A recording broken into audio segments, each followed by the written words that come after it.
Hello વિદ્યાર્થી મિત્રો, આપણે જો છે ટીવાયબી કોમ સેમ 5 પેપર નંબર 6 નો આપણો રોકડ પ્રપત્રકનો પહેલો પાઠ પૂરો થાય છે. ચાણક્ય કોમર્સ ક્લાસમાં આપનું સ્વાગત જ છે.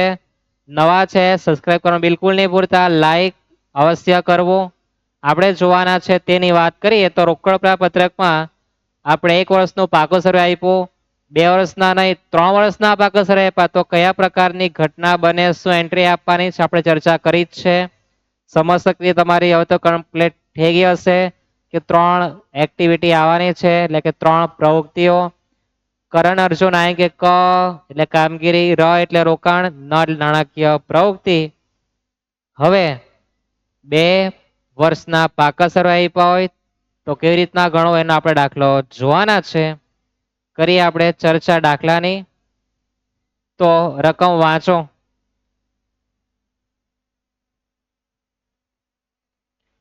તો નામ છે હેતલ કંપની લિમિટેડ. 31/3/18 અને 19 અમને પાકા સર્વે આપેલા જ છે. પાકા સર્વેમાં વાંચવા જેવું વાંચવાનું, મેઇન તો આપણા હવાલા જ છે.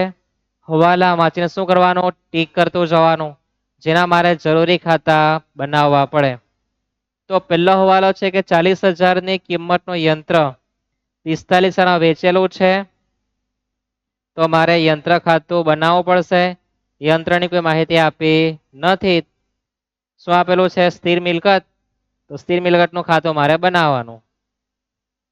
સમજાય? ત્યાર પછી ફર્નિચર છે.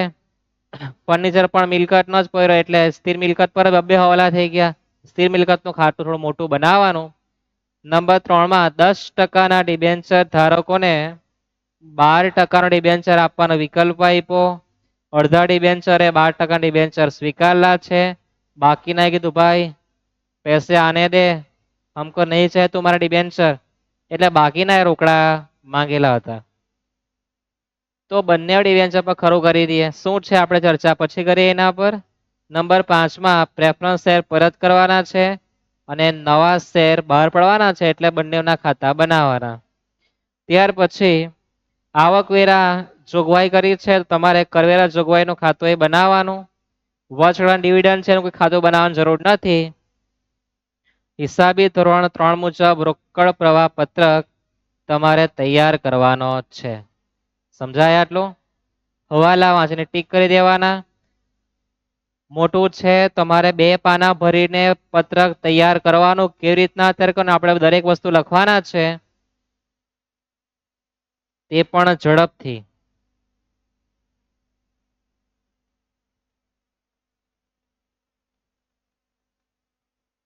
વિગત રકમ લખવાની જવાબદારી તમારી.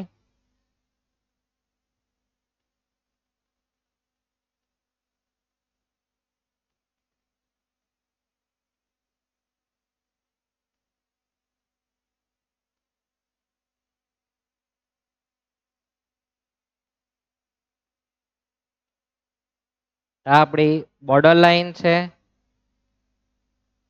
ઓકે, લખી દઈએ આપણે વિગત રકમ, વિગત રકમ. ઉપર લખી દેવાનું રોકડ પ્રવાહ પત્રક હિસાબી ધોરણ 3 મુજબ અથવા તો હેતલ લિમિટેડ નો તારીખ 31/3/19 ના રોજનો રોકડ પ્રવાહ પત્રક. જે લખો તે ટાઇટલ તમારે આપી દેવું. આપણે ટૂંકમાં લખી દઈએ રોકડ પ્રવાહ પત્રક.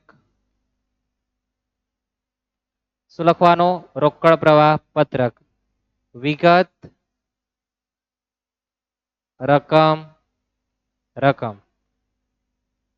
સૌપ્રથમ શું લખવાનું છે, તો પહેલા લખવાનું છે કામગીરી પ્રવૃત્તિમાંથી મળતો અથવા ઉદ્ભવતો રોકડ પ્રવાહ. શીર્ષક આપવાનું નફા નુકસાન ખાતું કૌંસમાં તફાવત પ્લસ નફા નુકસાન ખાતું કૌંસમાં ઉધાર. 6-7 લાઈન નહીં 10 લાઈન છોડી દેવાની. માઇનસ નફા નુકસાન ખાતું જમા, એમાં 3 લાઈન છોડી દેવાનું.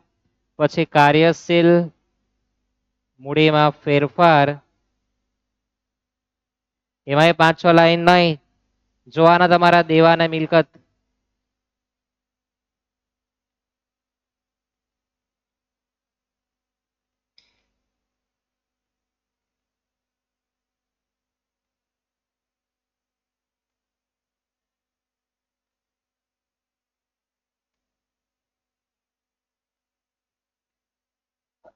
ત્યાર પછી કરવેરા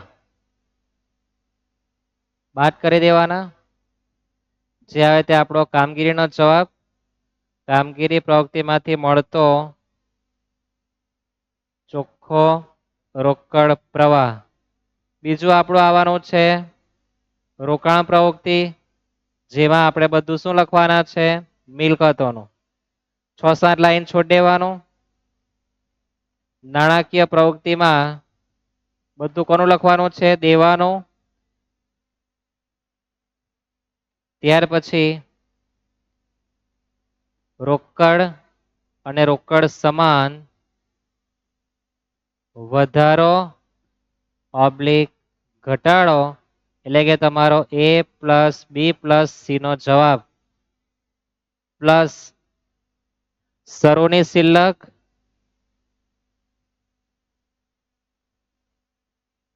અને સાબિત કરવાની તમારે છેવટની શિલ્લક. આ તમારું સ્ટ્રક્ચર તૈયાર થઈ ગયું. થઈ ગયું ને તૈયાર? કામગીરી પ્રવૃત્તિ, રોકાણ પ્રવૃત્તિ, નાણાકીય પ્રવૃત્તિ શીર્ષક તમને લખતા જવાનું. મારા અક્ષર થોડા નઠારા છે, ગાંધી બાપુ કહી ગયા તેવા જ. અધૂરી કિરણ નિશાની, ખરાબ અક્ષર એટલે. હવે આપણે હવાલા મુજબના ખાતા બનાવી દઈએ. તો જે પણ ખાતા બનાવવાના છે તે આપણે ટીક કર્યા છે દરેકે, છે ને? તો આપણે રકમ નાની કરી દઈએ અને ખાતા આપણે અહીંયા જ બનાવી દેવાના છે. અને પિક્ચર પણ આપણે પૂરું કરી દેવાનું છે એનું જે હોય તે.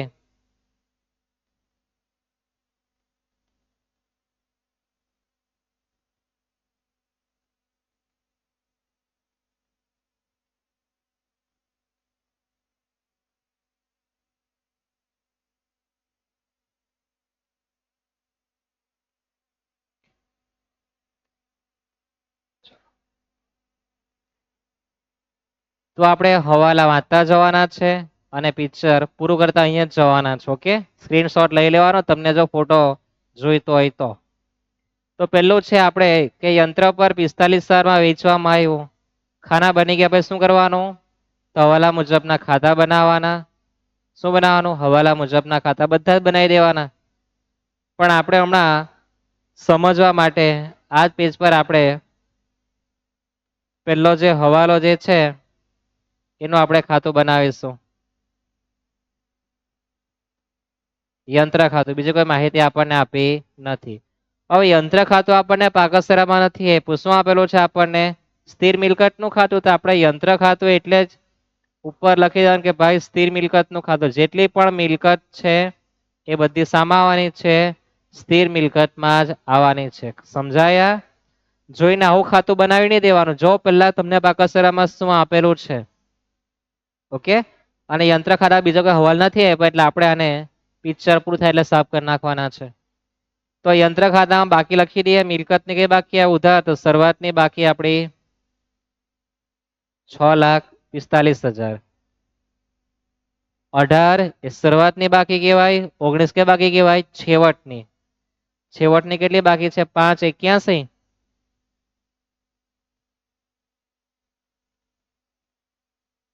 આ રીતના તમારે બાકી લખી દેવાનું. આ રીતના તમારે દરેક ખાતા બનાવવાના, દરેકની બાકી લખી દેવાની, પછી તમારે શુભ મુહૂર્ત કરવાનું. ઓકે, હવે પાકા સર્વેમાં તમારી નજર એકદમ છેલ્લે નાખવાની. પહેલા બધા હવાલા ક્લિયર કરવાના.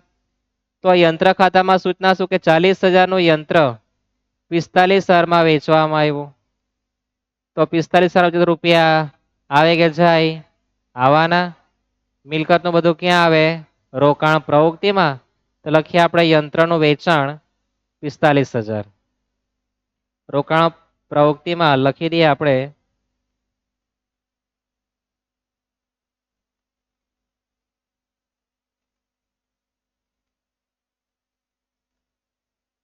યંત્રનું વેચાણ 45,000 રૂપિયા આવે એટલે પ્લસમાં. યંત્ર હતું કેટલાનું? 40,000 નું વેચ્યું કેટલામાં? 45,000 માં. તો આપણે અહીંયા તો યંત્ર જવાનું માત્ર કેટલું? 40,000 જ લખવાના. યંત્ર મૂળ કિંમતે બતાવવાનું. યંત્ર જાય કેટલાનું? 40,000 નું. તો જે નફો થયો છે, શું થયો છે? નફો એ નફો ક્યાં લખવો? ક્યાં લખવાનો નફો? તો નફો તમારે નફા નુકસાન ખાતામાં શું કરી દેવાનું? જમા કરી દેવાનું. તો એ લખવાનું યંત્ર વેચાણનો નફો કેટલા રૂપિયા? 5000. પપ્પા માઇનસમાં તો એ રૂપિયા માઇનસમાં લખવાનું. ખ્યાલ આવે? 40 નું યંત્ર વેચો 45000 માં તો રૂપિયા આવે ક્યાં લખવાનું? નાણાકીય પ્રવૃત્તિમાં. ક્યાં લખવાનું? રોકાણ પ્રવૃત્તિમાં. તમારી નજર હોવી જોઈએ.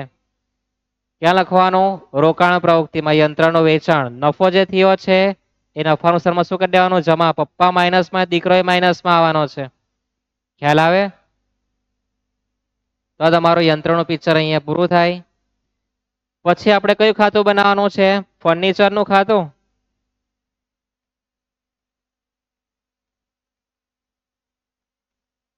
તો ફર્નિચર માટે પણ આપણે યંત્ર નો જ ઉપયોગ કરવાનો છે. કોનો? સ્થિર મિલકતનું ખાતું. એમાં જ બધું યંત્ર, ફર્નિચર, જમીન મકાન બધું એમાં જ આવે. એટલે આપણે બીજું કોઈ ખાતું બનાવવાનું આવતું નથી. ખ્યાલ આવે ને?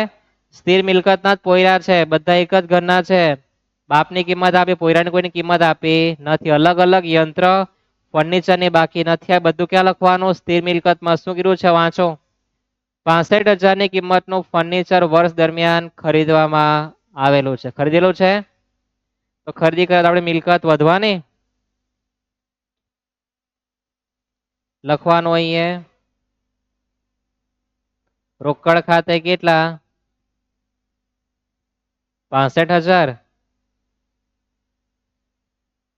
રોકડ ખાતે 65000 અને ખરીદી ખાતે રૂપિયા જવાના છે. જાય તો જમા બાજુ પર. કોની જમા? કોઈની જમા નહીં. ફર્નિચરની ખરીદી ક્યાં લખવાની? રોકાણ પ્રવૃત્તિમાં. ફર્નિચરની ખરીદી કેટલા રૂપિયા લખી છે? 65000. તો લખવાના અહીંયા 65000 અને ખરીદી કરો તો રૂપિયા જાય. લખવાનું ક્યાં? કાઉન્સમાં. ખ્યાલ આવે? ત્યાર પછી આગળ જઈએ તો આપણો બીજો હવાલો પૂરો થઈ ગયો. કેટલાનું હતું? કેટલામાં વેચવું નહીં મળે? આ તો ખરીદી છે, બરાબર છે. એમાં કોઈ નફા નુકસાન નહીં આવે. ખરીદી કર રૂપિયા જવાના છે ને આપણી મિલકત વધવાની. મિલકત વધે ક્યાં લખવાનું? ઉધાર પાછું. ત્યાર પછી ડિબેન્ચરની માહિતી છે. તો આપણે ડિબેન્ચર માટે ખાતું બનાવી દઈએ.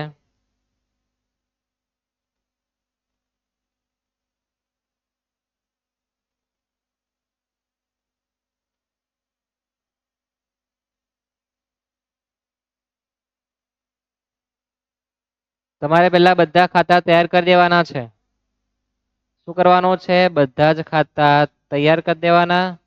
10% ડિબેન્ચરનું ખાતું અને ત્યાર પછી 12% ડિબેન્ચરનું ખાતું. બે માહિતી આપી છે. ખ્યાલ આવે? તમારે પહેલા બધા ખાતા બનાવી દેવાના છે. મારે તમને સમજાવવાનું છે એટલે બાજુમાં લખતો છું મેં. 10% ડિબેન્ચરના જે ખાતા છે એમાં શરૂઆતની બાકી ડિબેન્ચર શું કહેવાય? દેવ. શરૂઆતની બાકી કેટલી આપી? 2 લાખ. છેવટની બાકી ડેશ. જ્યારે 12% ડિબેન્ચરમાં શરૂઆતની બાકી ડેશ, છેવટની બાકી કેટલી આપી? 1 લાખ. તમારે વિગતમાં લખવું બાકી આગળ લાવ્યા અને બાકી આગળ લઈ ગયા. લખવાનું ભૂલતા નહીં. ઓકે? વાંચો શું કીધું છે? તો કીધું છે કે 10% ડિબેન્ચર ધારકોને 12% ડિબેન્ચર આપણે આપવાના છે. એટલે કે ભાઈ 10% વ્યાજ મળતું હતું તેની જગ્યાએ તને 12% વ્યાજ પણ તને પૈસા હમણાં મળવાના નથી, આવું કહેવા માંગે. પણ શું થયું કે ભાઈ અડધા ડિબેન્ચર હોલ્ડરે 12% વિકલ્પ સ્વીકાર્યો. એટલે કે 2 લાખના જે દેવા છે આપણે એમાંથી 1 લાખના લોકો જે આપણને પૈસા આપી ગયેલા તે જ માંથી અડધા જ આપણી પર 12% ડિબેન્ચરની માહિતી લેવા માંગે એમ કે ડિબેન્ચર આપણે શું કરી દેવું પડે? પરત કરી દેવું પડે. તો અહીંયા 10% ડિબેન્ચરમાં લખવાનું ઉધાર બાજુ 12%ના ડિબેન્ચર ખાતે. અડધા એટલે કેટલા? 1 લાખ. અને અડધાએ શું કર્યું છે કે ભાઈ મારા રોકડા તો મને આપી દે પાછો.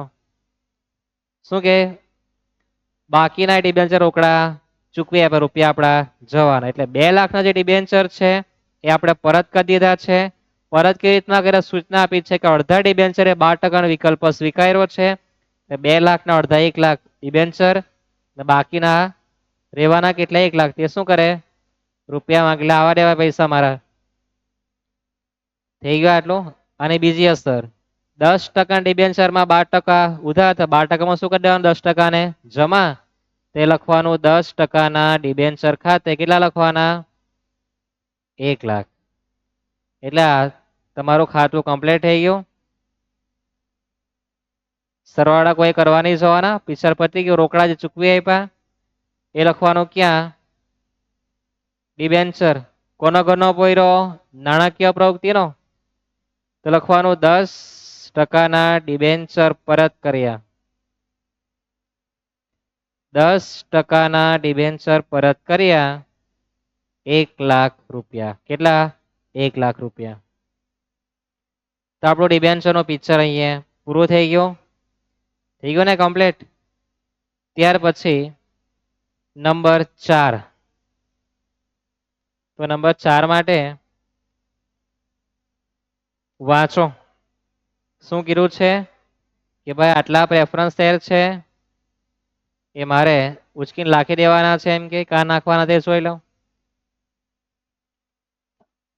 પ્રેફરન્સ શેર પરત કરવાના છે તો મારે પ્રેફરન્સ શેર મૂડીનું ખાતું બનાવવાનું ઇક્વિટી શેરનું ખાતું બનાવવાનું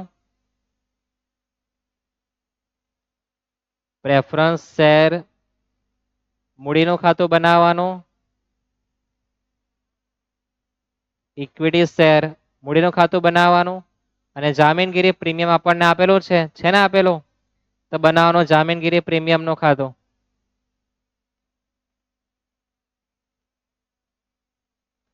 જેટલી પણ માહિતી હવાલામાં સંકળાયેલી બધાના ખાતા બનાવવાના.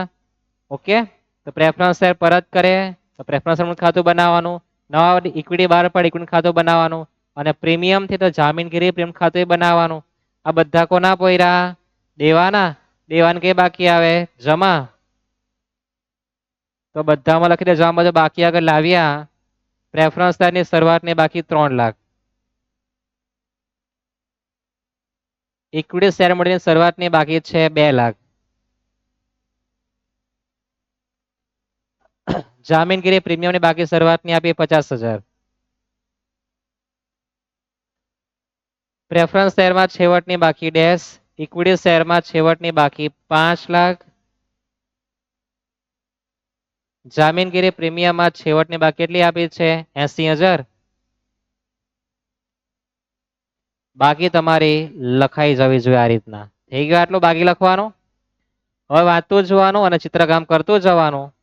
પ્રેફરન્સ શેર મૂડી ખાતું જોઈએ ને એટલું તમારા મગજમાં વિચાર આવશે કે શરૂઆતમાં 3 લાખ હતા હવે ડેશ એનો મતલબ કે બધા પ્રેફરન્સ શું કર્યા હશે પરત કર્યા. શું કર્યા હશે પરત. તો 3 લાખ ના હતા હવે ડેશ કરી દીધા તો પૂરેપૂરા પરત કરી દીધા રોકડ ખાતે કેટલા લખવાના 3 લાખ. સૂચના આપી છે 10% પ્રીમિયમ પરત કર્યા તો જામીનગીરી પ્રીમિયમ ખાતામાં લખવાનું ઉધાર બાજુ પ્રેફરન્સ શેર પરત પ્રીમિયમ શું લખવાનું પરત પ્રીમિયમ 10% એટલે કેટલા 30,000 તો 3 લાખ રૂપિયાની પ્રેફરન્સ શેર મૂડી 30,000 નું પરત પ્રીમિયમ તો આપણે કેટલા પરત કર્યા હશે ને 3,30,000 રૂપિયા જાય તો જમા કોના જમામાં લખવાનું નાણાકીય પ્રવૃત્તિમાં લખવાનું ને પ્રેફરન્સ શેર પરત કર્યા પરત કરો તો રૂપિયા જાય કેટલા 3,30,000 આ હવાલો પરીક્ષામાં આવવાનો જ છે. પ્રેફરન્સ શેર પરત ખ્યાલ આવે પ્રેફરન્સ શેર મૂડી પરત કરી તો કેટલી કરજો શરૂઆતમાં 3 લાખ હતી અંતે ડેશ એટલે 3 લાખ રૂપિયાના પરત કર્યા કહેવાય. 10% પ્રીમિયમ પરત કર્યા તો પ્રીમિયમ નફા નુકસાન ખાતામાં નહીં ક્યાં લખવાનું જામીનગીરી પ્રીમિયમ ખાતામાં લખવાનું નફા નુકસાન ખાતામાં ઉધાર કરીને આવો તોય વાંધો નથી. ખ્યાલ આવે તમારા પ્રશ્ન થાય મને ખબર તમને કયા કયા પ્રશ્ન થાય થોડું ઘણું ભણ્યા હોય તો આ બધા પ્રશ્ન થવાના છે બધા તમને સોલ્યુશન આપતા જવાનું છું મેં. ત્યાર પછી નવા ઇક્વિટી શેર પ્રીમિયમ થી બહાર પડ્યા તો નવા શેર કેટલા બહાર પડે તમારે ઇક્વિટી શેર મૂડી ખાતામાં જોવાનું. શરૂઆતમાં મારી પર 2 લાખના શેર હતા હવે કેટલા થઈ ગયા 5 લાખના તો અમે નવા શેર 3 લાખના બહાર પાડ્યા હશે, આવું કહેવાય. સિમ્પલ લોજિક લગાવવાનો છે. શરૂઆતમાં કેટલા હતા? 2 લાખ, અંતે કેટલા થઈ ગયા? 5 લાખ. તો નવા શેર કેટલા કહેશે? 3 લાખ રૂપિયા. અને શેર બહાર પડે તો રૂપિયા એટલે લખવાનું ક્યાં? રોકડ ખાતે. પ્રીમિયમ થી બહાર પડે તો પ્રીમિયમ કેટલું? તો પ્રીમિયમ ક્યાં લખવાના આવે? જામીનગીરી પ્રીમિયમ ખાતામાં. કઈ બાજુ પર? જમા બાજુ. તો જામીનગીરી પ્રીમિયમ ખાતા પર બીજી કોઈ હવાલાની અસર આપવાની છે તો નથી. તો જામીનગીરી પ્રીમિયમ ખાતામાં જે તફાવત આવે એ ઇક્વિટી શેર પ્રીમિયમ કહેવાય. શું કહેવાય? Equity share premium. ખ્યાલ આવે? જામીનગીરી પ્રીમિયમ ખાતામાં તફાવત કરતા જે રકમ આવે ઇક્વિટી શેર પ્રીમિયમ કહેવાશે. તો આ 80 ને 30 એટલે 1/10. તો 1/10 માંથી 50 જાય તો 60,000 રૂપિયા ઇક્વિટી શેર પ્રીમિયમ આવવાનું છે. કેટલું? 60,000. તો 3 લાખના શેર, 60,000 પ્રીમિયમ. તો આપણી પર આવવાના કેટલા ટોટલ? 3,60,000. ક્યાં લખવાનું? ઇક્વિટી નાણાકીય પ્રવૃત્તિમાં ને? ઇક્વિટી શેર બહાર પાડ્યા. પાડો તો રૂપિયા આવે, પાડી નહીં. 3,60,000 રૂપિયા તમારી પર આવવાના છે. ત્યાર પછી આપણે આગળ જઈએ. આવકવેરા માટે 40,000 ની જોગવાઈ કરવામાં આવી. શું કરવામાં આવી? જોગવાઈ કરવામાં આવી.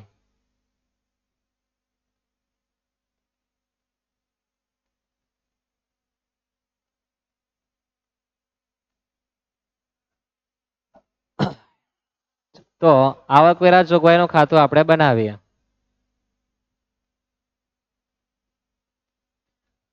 આવકવેરા જોગવાઈનું આપણે ખાતું બનાવીએ. દેવાના ઘરનો પોયરો એટલે જમા બાકી શરૂઆતની કેટલી છે? 35,000. શરૂઆતની બાકી 35, છેવટની બાકી 30,000.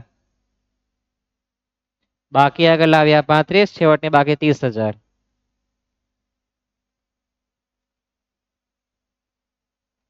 થઈ ગયું આટલું? પછી આપણે હવાલામાં શું કીધું કે આવકવેરા માટે જોગવાઈ કેટલી કરવાની? 40,000. તો કોઈ પણ જોગવાઈ નફા નુકસાન ખાતામાં ઉધારમાં લખવાની. ક્યાં લખવા? નફા નુકસાન ઉધારમાં.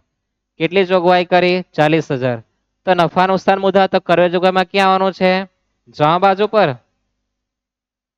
લખવા નફા નુકસાન ખાતે જોગવાઈ કેટલી કરી આપણે? 40,000.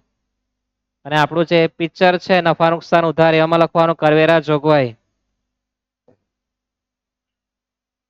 કેટલી? 40,000. ખ્યાલ આવે? કરવેરા જોગવાઈ કેટલી ગણવાની? 40. જોગવાઈ કરવા કીધી છે, ગણવા નથી કીધી. આટલી જોગવાઈ કરો. તો આવકવેરામાં જમા અને બીજું ક્યાં લખવાનું? કિધર? નફા નુકસાન ઉધારમાં લખવાનું. કોઈ પણ જોગવાઈ નફા નુકસાન ઉધારમાં લખવાનું. ત્યાર પછી આપણે આગળ જઈએ. વર્ષગાળાનું ડિવિડન્ડ કેટલું ચૂકવી આપ્યો? 25,000. તો કોઈ પણ ડિવિડન્ડ ચૂકવી આપો તે આપણે નફામાંથી આપણો ભાગ છે. વર્ષગાળાનું ડિવિડન્ડ ચૂકવવી કેટલું છે? 25,000. પપ્પા પ્લસમાં, દીકરાએ પ્લસમાં જવાના. ચૂકવી આપે. ડિવિડન્ડ ક્યાં આવે? દેવાના ઘરે. દેવાનું ઘરનું એટલે ક્યાં લખવાનું? નાણાકીય પ્રવૃત્તિમાં. વર્ષગાળાનું ડિવિડન્ડ ચૂકવ્યું. ચૂકવેતા રૂપિયા જાય તો કાઉન્સમાં છપ્પાના કેટલા? 25,000. કેટલા છપ્પાના? 25,000. ખ્યાલ આવે આટલો? જઈએ આપણે આગળ. બે સર અપાઈ ગઈ. પછી તો સૂચિ ડિવિડન્ડ ચાલુ વર્ષે ચૂકવી દીધું. આપણને બે નિયમ યાદ રાખવાનો કે ભાઈ સૂચિ ડિવિડન્ડ જે આપે ચાલુ વર્ષનું નફા નુકસાન ઉધારમાં, ગત વર્ષનું આપણે ચૂકવી આપવાનું. આ યાદ રાખજો. ચાલુ વર્ષનું નફા નુકસાન ખાતામાં ઉધાર 50,000 અને ગત વર્ષનું કરવાનું? ચૂકવી આપવાનું. હવે બધી માહિતી પૂરી થઈ ગઈ. હવાલા મુજબના આપણે ખાતા બંધ કરીએ. તો મારે પહેલું ખાતું કયું બંધ કરવાનું આવે? તો પહેલું ખાતું બનાવેલું છે મેં સ્થિર મિલકતનું ખાતું છે ને. હવે સ્થિર મિલકતનું ખાતું બંધ કરીએ. તો આપણે બધી અસર એની આપી જ છે. આ આપણું સ્થિર મિલકતનું ખાતું, જેમાં આપણે આ ખરીદી કરી હતી ફર્નિચરની, અને આ બાજુ આપણે યંત્ર વેચવું હતું. ખાતું બંધ કરીએ, કેટલો તફાવત આવે ને કઈ બાજુ પર આવે? તો 645 ઉધાર બાજુનો સરવાળો કરીએ. 645 વત્તા 65,000 માઇનસ 40,000 માઇનસ 581, તો 89,000 રૂપિયાનો તફાવત આવે. આ શું બતાવે? મિલકતનું વેચાણ. શું બતાવે? મિલકતનું વેચાણ. ઘસારો ગણે 10%, તો 64,500 આવે. તેના કરતા આંકડા વધી ગયા ને, તો મિલકતની શું બતાવે? ખરીદી. શું બતાવે? ખરીદી. તો તમારે અહીંયા શું લખવાનું? તમારે લખવાનું રોકડ ખાતે. શું લખવાનું? રોકડ ખાતે ક્વેશ્ચનમાં કાઉન્સમાં મિલકતનું વેચાણ. તમને સમજાય એના માટે લખ્યું છે મિલકતનું વેચાણ કહેવાય. વેચાત રૂપિયા આવવાના કેટલા? 89,000. એના માટે આપણે જઈએ એના ઘરમાં, સ્થિર મિલકતનું વેચાણ. વેચો તો રૂપિયા આવવાના કેટલા આવવાના છે? 89,000. તો અહીંયા આપણું જે પહેલું જે ખાતું છે એ આપણું હવે ક્લોઝ થઈ ગયા, સરવાળા થઈ ગયા બંને બાજુ સેમ. ત્યાર પછી આપણે ખાતું બનાવ ડિબેન્ચર એના પાટિયા બેસી ગયા છે. ત્યાર પછી પ્રેફરન્સ શેર એનું પિક્ચર ક્લોઝ થઈ ગયું છે. ઇક્વિટીનું બી ક્લોઝ, પ્રીમિયમનું બી ક્લોઝ થઈ ગયું છે. ત્યાર પછી આપણે આવકવેરાનું ખાતું બને. આવકવેરાના ખાતામાં તફાવત 75 ને 30 એટલે 45,000 રૂપિયાનો તફાવત આવે. કેટલા આવે?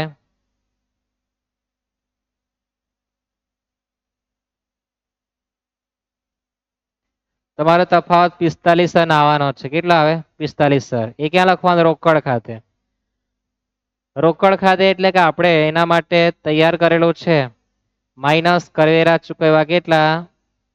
45,000 કાઉન્સમાં લખવાનું. કરવેરા જોગવાઈમાં ઉધાર બાજુ તફાવત એ રોકડ ખાતામાં રોકડા એટલા ચૂકવી આપવાના. અહીંયા લખવાના કેટલા? 45,000. થઈ ગયો આટલો. ત્યાર પછી આપણું કરજ વગરનું ખાતું એ બંધ થઈ ગયું. ત્યાર પછી જોઈએ તો બધા આપણા ખાતા ક્લોઝ થઈ ગયા છે ને. હવે આપણે પાકું સરવૈયું જોવાનું. હવે નજર નાખવા જોવાની. ખ્યાલ આવે? ઇક્વિટી શેરનું ખાતું આપણે બનાવેલું હતું, પ્રેફરન્સ શેરનું બનાવેલું હતું, પ્રીમિયમનું બનાવેલું હતું.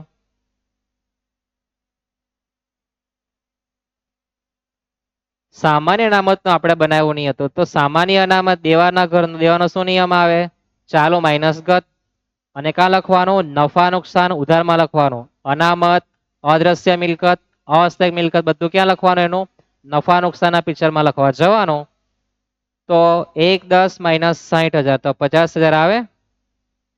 તો નફા નુકસાન ઉધારમાં લખવાનું સામાન્ય અનામત કેટલા રૂપિયા? 50,000. પપ્પા એ પ્લસમાં તો દીકરા એ પ્લસમાં આવે. ત્યાર પછી નફા નુકસાન ખાતું તફાવતમાં લખવાનું. શરૂઆતમાં આપણે ટાઇટલ છે ને 1,00,000 માઇનસ 70,000. નિયમ શું લાગે? ચાલુ વર્ષ માઇનસ ગત વર્ષ. શું નિયમ લાગે? ચાલુ માઇનસ ગત વર્ષ. થઈ ગયો આટલું. ડિબેન્ચરના ખાતા બનાવેલા છે. ચાલુ દેવામાં વાત કરતા લેણદારો. શું નિયમ લાગે? ચાલુ માઇનસ ગત. 75 માઇનસ 50. લેણદારો કોના ઘરે આવે? કોના ઘરે આવે? કાર્યશીલ મૂલ્યમાં. ક્યાં આવે? કાર્યશીલ મૂલ્ય. લેણદારો 75 માઇનસ 50. કાર્યશીલ મૂડીમાં લેણદારો કોઈની ઈચ્છા હોય કે ભાઈ લખવું હોય તો લખી દેજો. 75,000 માઇનસ કેટલા? 50,000. તો બહાર કેટલા આવવાના છે? 25,000.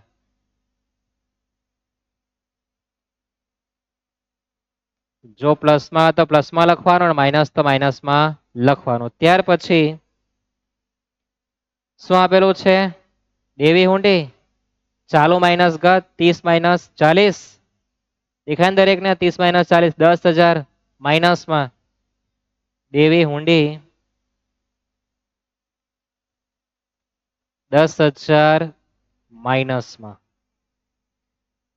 ત્યાર પછી સૂચિત ડિવિડન્ડ ચાલુ વર્ષનું 50,000 ક્યાં લખવાનો નફા નુકસાન ઉધારમાં સૂચિત ડિવિડન્ડ યાદ રાખજો ચાલુ વર્ષનું ક્યાં લખવાનો નફા નુકસાન ખાતામાં ઉધારમાં ગત વર્ષનું ચૂકવી આપવાનું ડિવિડન્ડ ચૂકવ્યું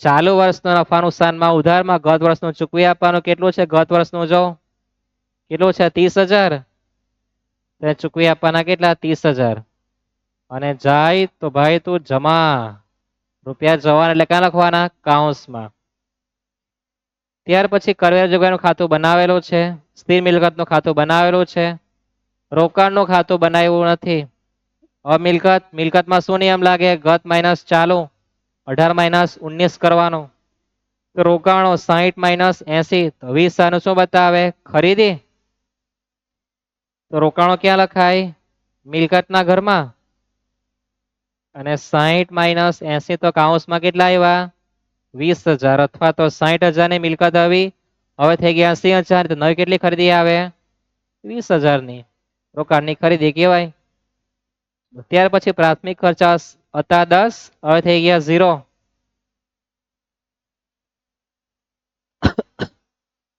તો પ્રાથમિક ખર્ચ માંડી વાળો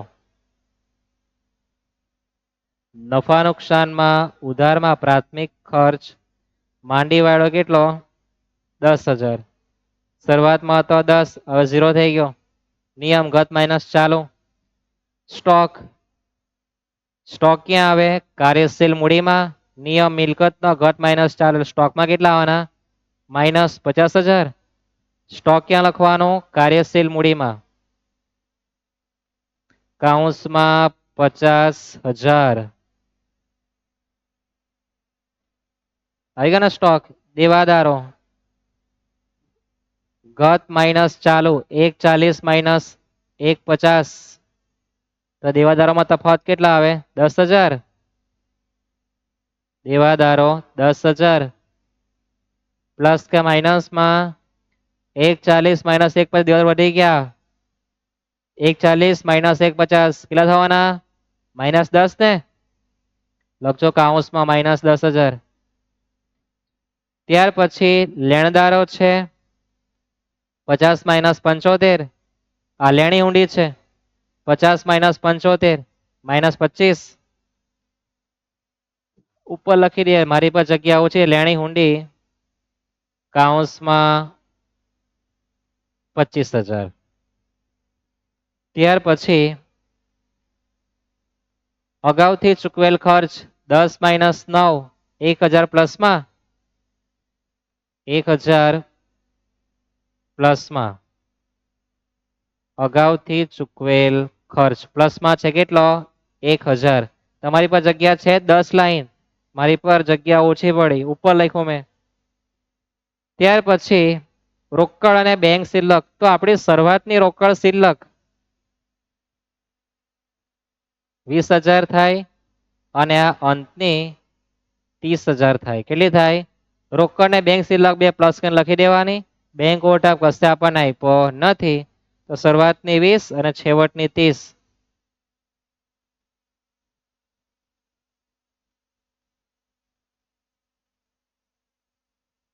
તો આપણે A વત્તા B વત્તા C નો જવાબ લાવવાનો કેટલો આવે તો કેટલો લાવવાનો આવે 10,000 કેટલા વત્તા 20 કરે તો 30 થાય 10,000 એટલે A વત્તા B વત્તા C નો જવાબ કેટલો થવો છે 10,000 થવો જોઈએ હવાલા મુજબના ખાતા બંધ થઈ ગયા પાકું સર આપણું પૂરેપૂરું સુપડા સાફ થઈ ગયું હવે કામગીરી પ્રવૃત્તિને ક્લોઝઅપ કરવાનું નાણાકીય પ્રવૃત્તિને ક્લોઝઅપ કરવાનું અને પછી કઈ રોકાણ પ્રવૃત્તિને કે નાણાકીય પ્રવૃત્તિ જાગતા છે ચાલો પહેલા બંધ કરીએ આપણે નાણાકીય પ્રવૃત્તિ 1 લાખ માઇનસમાં છે માઇનસ 330 પ્લસ 360 માઇનસ 25,000 માઇનસ 30,000. તો માઇનસમાં આવે 1,25,000. બંધ કરીએ આપણે રોકાણ પ્રવૃત્તિ તો 45,000 માઇનસ 65,000 પ્લસ 89,000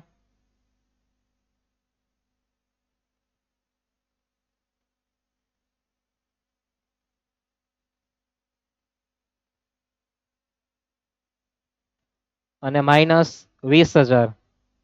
તો 49,000 રૂપિયા આપણા આવવાના છે. આના આપણે સીધા પાટિયા બેસાડી દઈએ. ઊંધી ગણતરી કરી નાખીએ. 10,000 પ્લસમાં છે તે કેલ્શિયમ 10 પ્લસ જ લખવાનું. આ માઇનસ છે માઇનસ શું કહેવાનું પ્લસ પ્લસ 1,25,000 પ્લસ છે શું કરી દેવાનું માઇનસ માઇનસ 49. તો આપણો જવાબ 86,000 થવો જોઈએ. કેટલો થવો જોઈએ 86,000. એકવાર સીધું ગણી લેવાનું.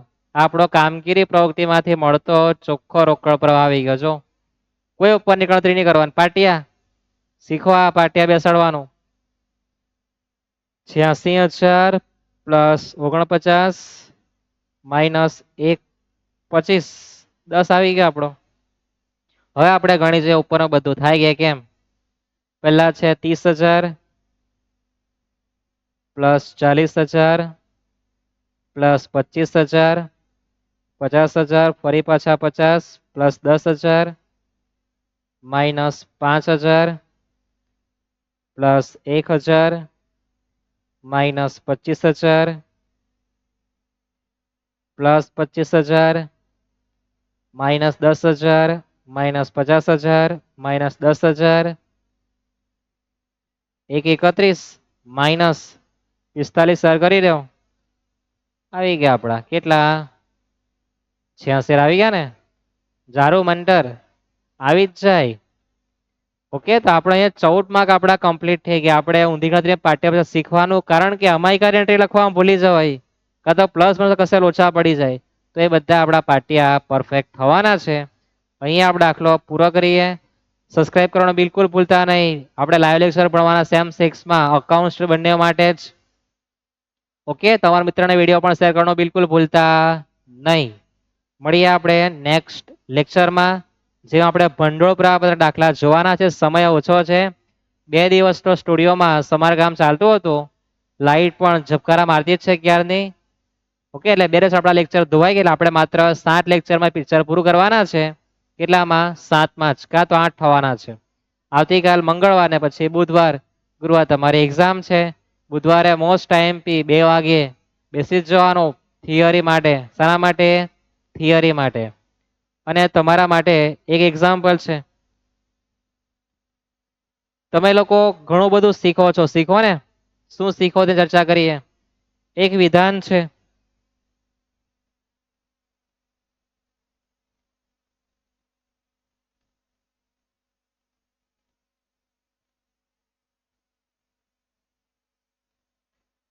આ જીવન છે આ જીવન નથી.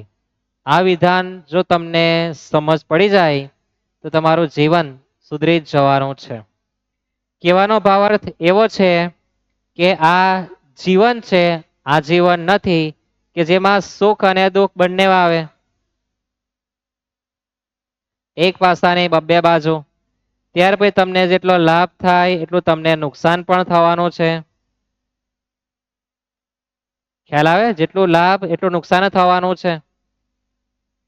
પાસા પર 2 સિક્કા તેમાં આના પણ 2 સિક્કાઓ છે. આ જીવન છે આ જીવન નથી એટલે કે જેટલું તમને જીવનમાં સુખ મળે એટલું દુઃખ પણ મળવાનું જ છે. અને જીવનમાં શાંતિપૂર્વક જીવન જીવી લેવું એ જીવવાની ખરેખર ખૂબ મજા આવે. આખો દિવસ ઉઠીને સવારથી સાંજ સુધી ગધા મજૂરી કરે અને રાત્રે નિરાંતે ઊંઘી જાય તેમાં રાતના ઊંઘ આવતી નહીં હોય તો તમે તમારું જીવન શાંતિપૂર્વક જીવતા નથી. એટલે મારે તમને એટલું કહેવું છે કે આ જીવન છે આ જીવન નથી કે જેમાં સુખ અને દુઃખ બંને જોવા મળે. જીવનમાં સુખ એ પણ આજીવન નથી અને દુઃખ પણ આજીવન નથી. એટલે કહેવાયું છે કે આ જીવન છે આજીવન નથી. સુખ છે તો દુઃખ આવવાનું છે ને દુઃખ છે તો સુખ આવવાનું છે. આ તમે તમારા મગજમાં ફિટ રાખો તો ખરેખર જીવન જીવવાની ખૂબ જ મજા આવે. સીતારામ.